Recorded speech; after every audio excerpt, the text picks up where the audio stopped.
Hello everyone. How are you all doing? Good? Nice. This is a bit of a different video, but it's one I wanted to make. I saw the Five Nights at Freddy's movie. I saw it, and frankly, I didn't think I was ever going to see it. But I did. And I'm glad I saw it, because there are a lot of misconceptions about this film. Some people say it's the worst film of the year, the worst film of 2023.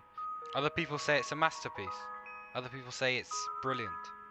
And some people say it's a bit of in between. You know, it was good and bad. You know, it was okay. But I actually saw it. I went to the cinema, I sat down, and I watched this film in its entirety. Yes, I saw the Five Nights at Freddy's movie. Did I think it was any good? Well, that's what we'll discuss in this video. Just a heads up, this is not going to be a proper film review. You know, this is not going to be Nostalgia Critic or any serious shit like that. This is just what I genuinely thought of the film. To understand, let's go back to my childhood. I have been a fan of FNAF since primary school. I remember being a fan of the game since it came out back in 2014. You know, everyone was talking about it, everyone was asking, oh, who's your favourite FNAF character? I remember kids on their fucking iPads were playing this game.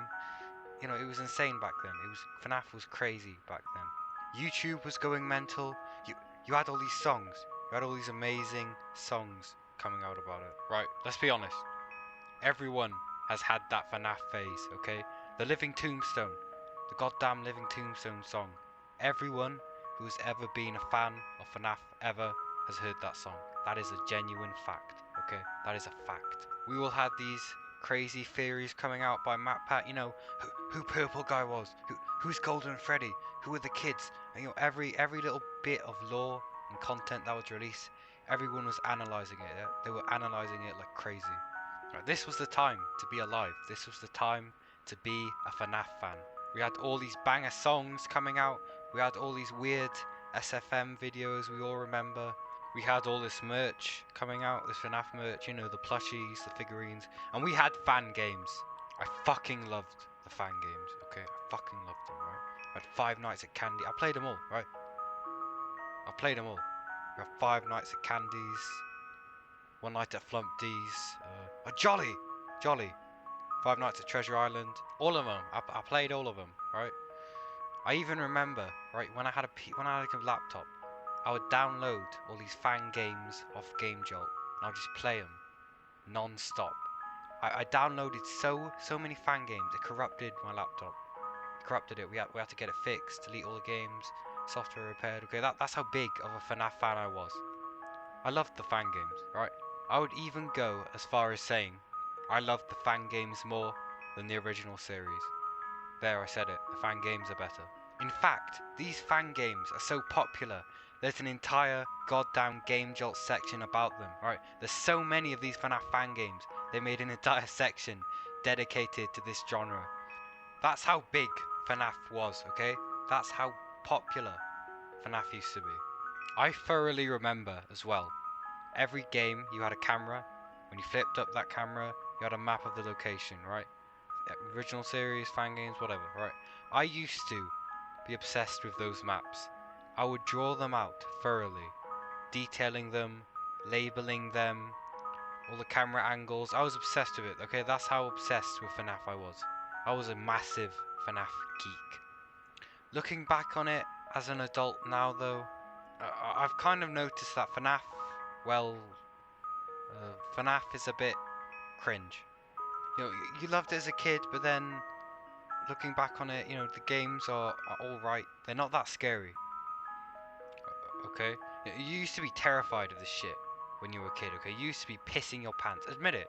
You were pissing your pants playing FNAF 4 or FNAF Sister Location. You were terrified of this. But looking back, at least me, anyway. Looking back, I just don't find it scary. I know people are going to argue that with me. You know, oh, it is scary, you know. But I just don't find it scary. It's just jump scares. And not to mention the fans as well. Oh, FNAF fans. God. What is this? What is this shit? Alright, it's expected, okay? You have giant anthropomorphic animal characters. You're gonna get those weird furry fans. And, you know, all this weird furry fan fictions, furry fan art. You know, it's disgusting, okay? Okay, I get it. I get why it's there. But it doesn't make it normal, okay?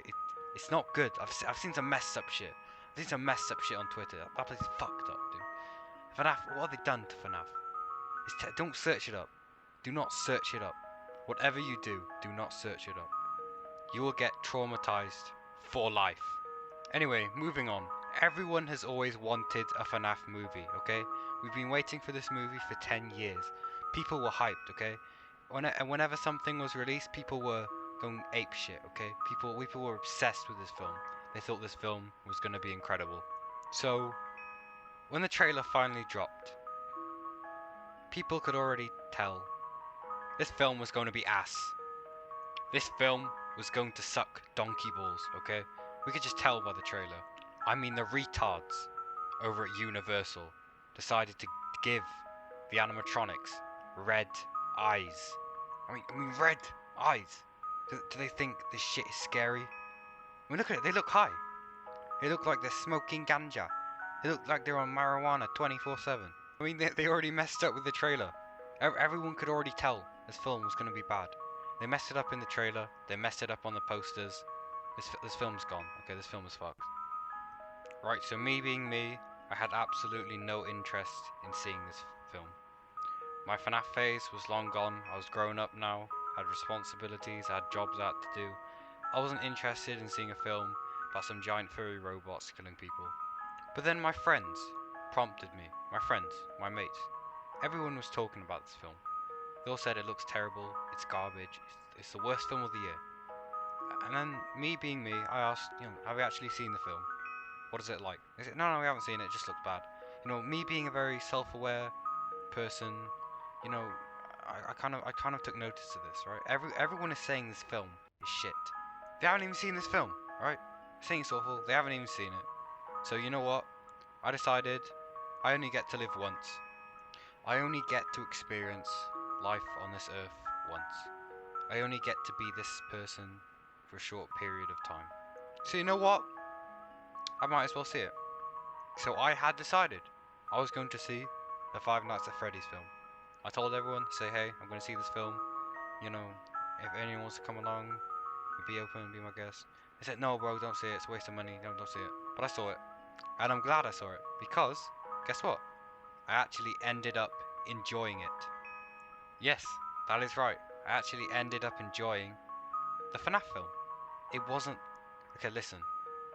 It wasn't that bad. Now, to understand what I'm saying, let's just go over the film, right? Let's just discuss the basic plot of the film. I would just like to let everyone know that this film is not woke, okay? This film is by no means woke at all.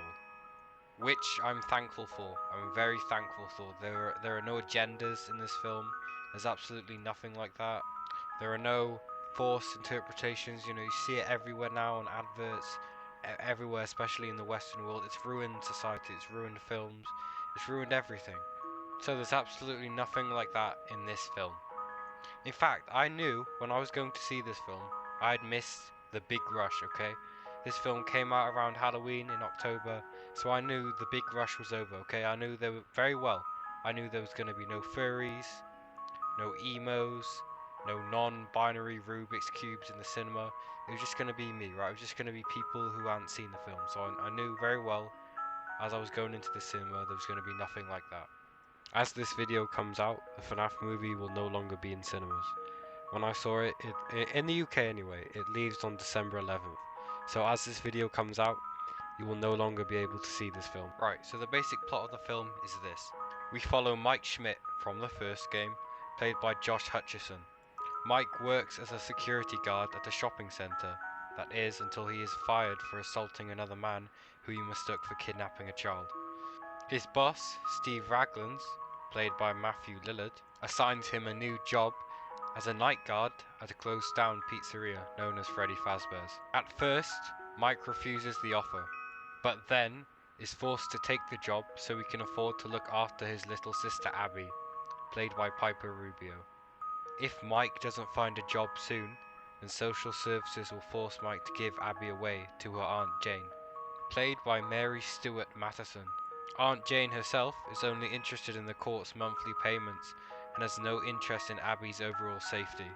So, Mike starts his new job at Freddy's. He soon meets another former night guard called Vanessa from Security Breach, played by Elizabeth Lail. Vanessa soon informs Mike that the animatronics that inhabit the building, Freddy, Bonnie, Chica and Foxy, tend to act a bit strange during the night. But Mike soon learns about the much darker backstory that haunts Freddy's, involving the mysterious disappearance of 5 children during the 80s. Now he's left to fend for himself against these robotic monstrosities. So the plot of the film is very basic and can easily be understood by the audience. It's not too complicated and doesn't dive too deep into the lore of FNAF, because trust me, there's a lot of lore and backstory involving these games. And trying to fit that all into one movie would just be too complicated and it'll make everybody unhappy. I actually think the casting of this film was very good. The cast was a good choice, especially Matthew Lillard, right? Shaggy's in this film. Shaggy is purple guy. Like, Shaggy, bro. Shaggy's in this film. The opening of the film is actually pretty good. We see a night guard trying to escape from the pizzeria, but then getting captured by the animatronics and strapped to a torture device where he's then killed. Personally, I don't know whether this thing looks cool or just downright stupid. A lot of people have mixed thoughts about this whole torture device, but that's not the issue I have, okay? The big issue I have with this film, and I'll bring this up a lot in this video, is the fact that there is barely any violence in this film. As soon as he was about to die, they cut off. I mean, seriously, this is supposed to be a Five Nights at Freddy's movie. This is based off a game series about children getting fucking murdered. I mean, come on. I feel as though there should be at least some gore in this film. I mean, they couldn't have just cut down to his chest or his torso and shown blood running down his body as he screams in pain. That would have been at least something. Apart from that, let me just say this. They put a lot of effort into this location. I was very surprised when I actually saw the inside of the pizzeria. They put a ton of effort into trying to make this building look good, and I respect that. Everything down from the arcade machines, the glass-stained windows, the pizzeria entrance, the children's drawings on the wall, it's all great. The whole place has a very 80s feel to it, and I personally love it. This film could have been so much more. Then we cut to the opening credits, showing an 8-bit story of William Afton slowly murdering each child one by one, just like in the games. This intro is incredibly well made, and we all have to admit it, this intro music slaps!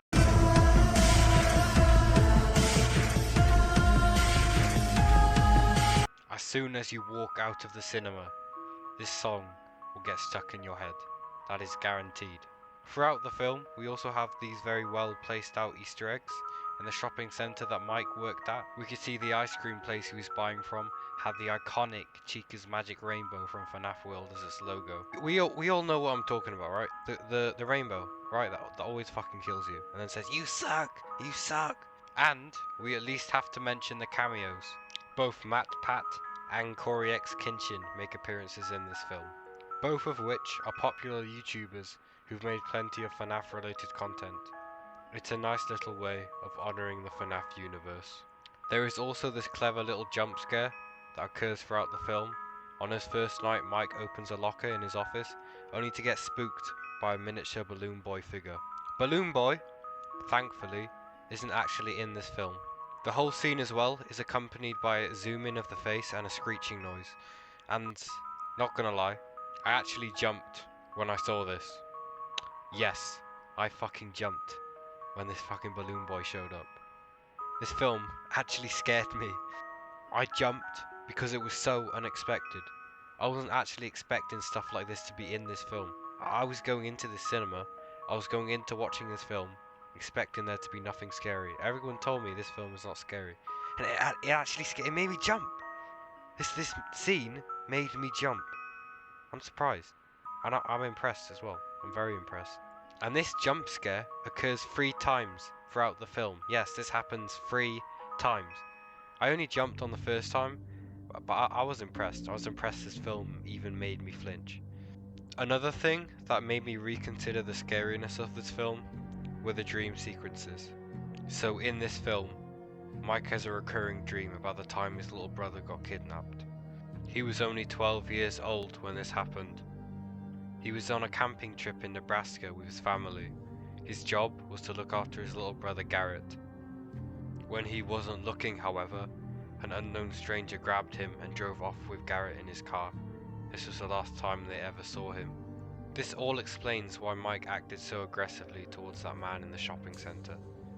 This whole event has haunted him his entire life. Ever since, he's just wanted to know who took Garrett. Why did they take Garrett? What happened to him? Every night he's had the same dream about chasing after the car. Towards the end of the dream, we see Mike in his adult form as the car drives off with Garrett, never to be seen again. He has this same dream at Freddy's, but only this time, instead of waking up, he turns around to see 5 children staring back at him. These are obviously the 5 children who were murdered and who currently possess the animatronics within inside the pizzeria. It's currently unknown how they're able to enter his dream, but they're there. Mike, confused, asks them if they know who took his brother. Suddenly, they all run off in multiple different directions. Mike chases after one of them, but falls over a rock and wakes back up. Mike has the same dream on his second night. The same events ensue. He chases after the car, the kids run off. He chases after the kid who possesses Foxy. We can tell this by the plastic hook he has on his right arm. This time, however, Mike manages to catch up. He grabs him, all of a sudden for this kid to turn around and slash him with his hook. Even though this hook is just a plastic hook, it still seems to cause real damage. His arm starts bleeding, and then all of a sudden this kid starts screaming. His eyes turn black, and tears start running down his face, causing Mike to wake up again.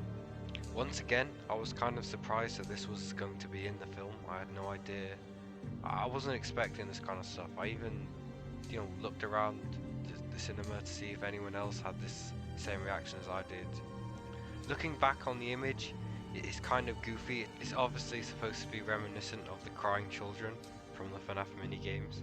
I mean, it could have been creepier, but it's a nice little way of adding detail to this film. What I like as well about this film is how there's a lot of ambience created about the pizzeria itself. For instance, when Mike has his first dream, an eerie, disembodied voice can be heard on the speaker in his office. When he wakes up from his second dream, all the monitors on his office start going crazy and glitching out, and you can even see the words "It's me" appear a few times. This is obviously very reminiscent of the games, and it adds an extra haunted feeling to this whole place, which I like. Okay, now I feel we should at least talk about the actual animatronics themselves. The animatronic models are basically identical to the ones from the first game. A lot of people are mixed about this. Personally, I don't like this. I think they could have maybe modified them.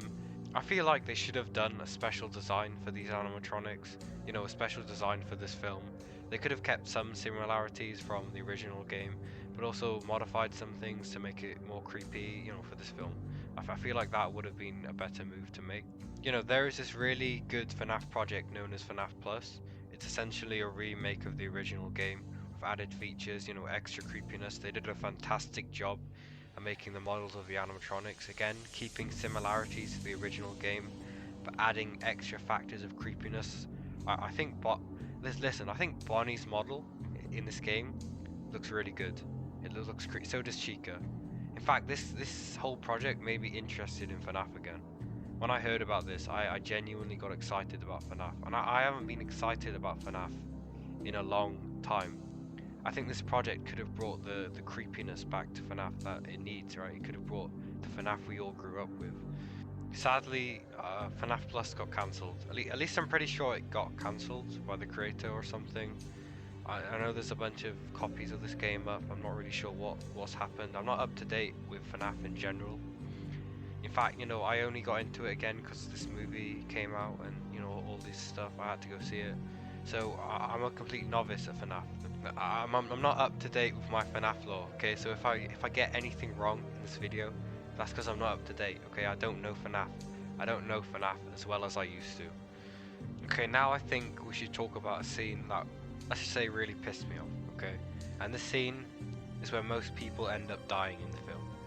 So basically, Aunt Jane, the lady who wants Abby for the, all because of these monthly payments and social services, she teams up with this group of gangsters, right? And they all agree that they are going to break into Freddy's. They're going to break in, they're going to destroy the place, they're going to smash up all the windows, destroy all the arcade machines, steal all the coins, smash up the monitors, break everything, destroy everything. They're going to leave, they're going to destroy Freddy's, they're going to wreck Freddy's. One of these members happens to be Abby's babysitter, Max. So when Mike goes to work, she has Max come in and babysit Abby while he's not around. So they all camp out, they wait for Mike to leave. Mike leaves his work, right? This morning he leaves, and then they all break in. The reason why they do this is because they want Mike to lose his job. They're going to destroy the place, then Mike is going to get the blame. It was his job, it was his responsibility to look after Freddy's, make sure nothing bad happens. Now he's going to lose his job. The whole point of this is that Mike would be forced to give Abby away. He would be forced to give Abby to our Aunt Jane. He cannot find another job, he cannot find any other way to support her. I forget all the gang members' names, so I'm just going to call them gang leader, headphone guy, and fat guy, okay? Max stays behind in the car, okay? Max stays behind as the getaway driver, the lookout, and the rest of them just go in and decide to wreck Freddy's. Headphone guy is the first guy to get killed. He's in the kitchen, wandering around, he hears a noise in the fridge. He goes up towards the fridge, slowly opens it. Mr. Cupcake's there, Chica's cupcake is there. The lights go out, Cupcake's gone, he turns around, Chica's there holding the cupcake. Then, the cupcake launches at him, and then starts completely destroying, I mean destroying his face like a raccoon with fucking rabies. Just completely tearing his face off. Fat guy sees this, and then there's this really comical scene where he just starts running around the pizzeria screaming. The gang leader is in the office, and he's just watching this all. He's watching this all play out. Fat guy runs into a closet to try and hide, only to then be killed by Bonnie.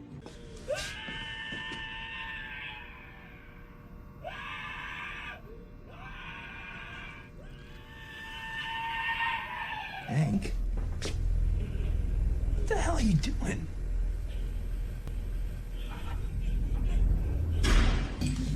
Come on. Come on. So, now gang leader knows scary shit is going on, right? Animatronics are fucking killing people. Bonnie and Chica are staring at him in the cameras, and do you know what? People were laughing in the cinema. People were laughing in the cinema when they saw this, because they just look so goofy. The way they move, they look so out of place. The best way I can describe it is they literally look like Gmod characters. They look like they were placed in there. That's how stupid they look. The way they move. People were laughing, man. This is the FNAF movie. People are laughing in the cinema. So Chica sends a cupcake through the vent.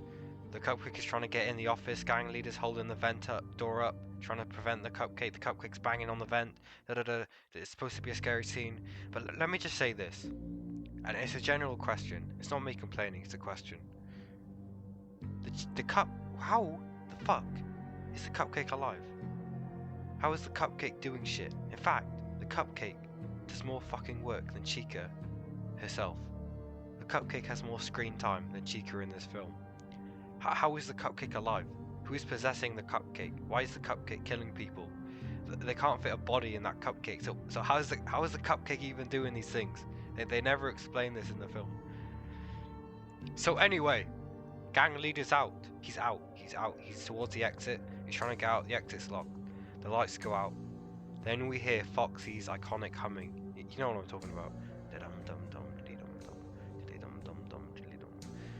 Right, this is a perfect scene. This could have been a perfect scene. He's just standing there, terrified. We can see Foxy's shadow towards the end of the corridor. The lights flash, and we are greeted by an almost T-posing Foxy gliding towards the screen with the fucking FNAF 1 jump scare sound. I mean, come on!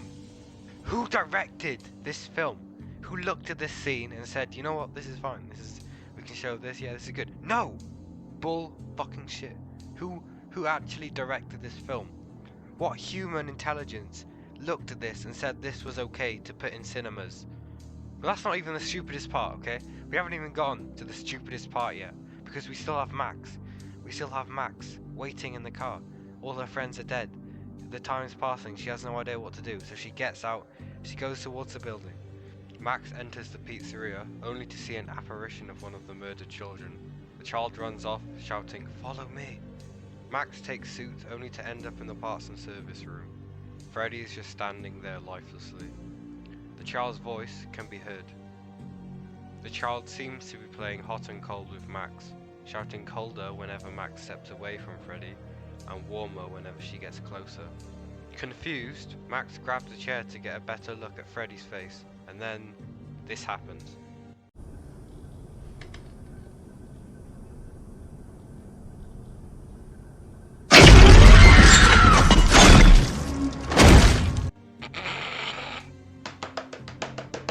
People were fucking wheezing at this scene. I was fucking wheezing. Someone sat next to me, could not stop laughing. Let's just go over this, right? So this kid's hand launches out of Freddy's mouth, grabs Max's face. Max starts screaming, and at first, I thought he just dragged Max's head in, right? But no, Max's entire upper fucking body somehow gets dragged into Freddy's mouth. The jaw closes, and her torso down falls to the floor in the most comedic way possible. At this point, it's just funny. It's genuinely hilarious. I don't hate this film as well. I don't think this film was the worst thing ever made. It's just sad to see all the potential go to waste. Like this, you have to understand, this could have been a proper Five Nights at Freddy's movie. This could have been R-rated. There could have been violence. There could have been actual stuff to see. This could have been interesting. This could have been a great film. But they had to fuck it up, didn't they? They had to screw it up. And this is nothing, okay? This is nothing compared to the fort building scene. So basically, Max is dead. She got fucking devoured by Freddy. Now, there is no one to babysit Abby, so Mike is forced to take her to work with him. One thing leads to another, and they eventually find out that the animatronics are alive. They can move freely around at night. They are possessed by the spirits of murdered children, and Abby becomes friends with them. You know, they're friends, they're all friends. They begin playing with each other and tickling each other and singing around and dancing. But then Mike begins to wonder, do these animatronics, do these kids know who took his little brother? Is the man who killed them the same person who kidnapped Garrett? He begins to wonder, and he asks Abby, and Abby says that the only thing they talk about is the golden rabbit, obviously referring to Spring Bonnie. So on their fourth night, they meet back up with Vanessa. Mike wants to know what happened to his brother, but Abby wants to build a fort for them. She wants to build a fort so they can all fit inside, both her friends, and the animatronics. Mike just wants Abby to ask them who the golden rabbit is, but Vanessa agrees to help out. And there is this montage of the animatronics and human characters gathering tables and chairs and stacking them up together, and this is all accompanied by pop music. Yes, there is pop music in the fucking FNAF movie. So, they finish the fort, and everyone starts celebrating. Bonnie falls over and then gives everyone a thumbs up. A thumbs up. May I just remind you that this film was rated 15 in the UK, 15 in the United Kingdom. All for what? For this? For Bonnie giving a thumbs up? You know what? I think I'm going to end it here. I think I'm genuinely going to end this video here. I could talk about more. I could talk about the ball pit scene and of course Afton's entrance, but this is not a proper film review, okay? Like I said earlier, this is just my personal thoughts on the film. This is not a serious, in-depth video analysing every little bit, every little scene, every little detail. I thought both scenes were alright, my only complaints being the missed potential, and to be honest, they felt a bit short. Earlier I was joking about how the cupcake does more work than Chica in this film. Well, guess what? This cupcake ends up killing Afton. Yes, this cupcake kills William fucking Afton. Towards the end of the film, Abby draws a picture helping the animatronics remember who their killer was for some reason. The animatronics all confront Afton, and then Chica's cupcake launches at him, biting into his suit. Afton rips the cupcake off, tearing part of his suit off in the process, causing the spring lock system to malfunction, effectively killing him. Before I want to draw my conclusion on this film, I would at least like to mention that they actually ended up playing the Living Tombstone song when the credits started rolling.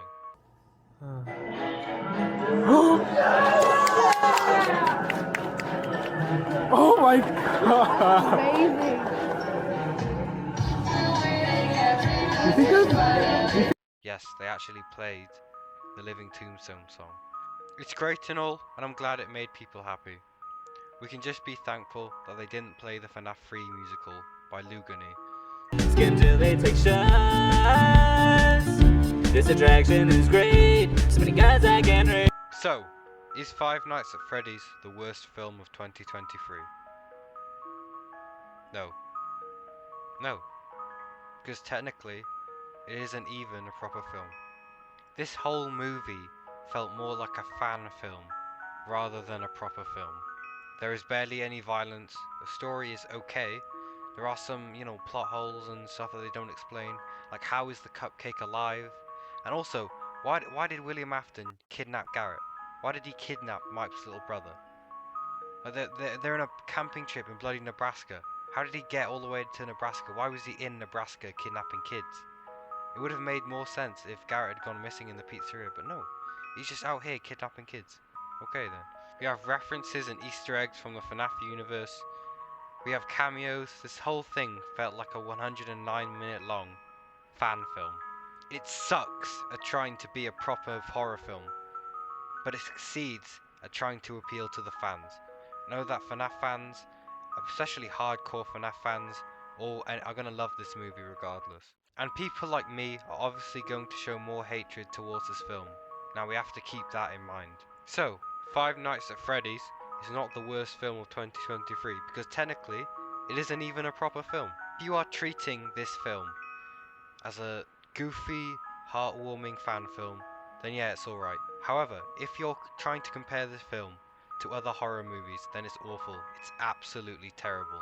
If you are actually looking for something horror related, I'd recommend this short FNAF fan film by the Bubblegum Monster. It was well made, and I could tell they put a lot of hard work into making this film. I did actually end up enjoying the FNAF movie, there were some really stupid scenes, but it was just a good film, okay? I enjoyed all the elements, the work they put in, the overall story. It was just a fun experience. It was a very fun experience to see. It's sad to see that this film never became a proper Five Nights at Freddy's movie. This could have been so much better. If it was actually aiming for horror, if it was actually aiming to be anything like the games, this film would have been incredible. It's so sad to see. Without further ado, I'm going to end it here though. I've had a lot of fun making this video, and I hope to see you all next time. Goodbye. No matter how bad the FNAF film is, we can all agree that the FNAF film is better than the fucking Barbie movie!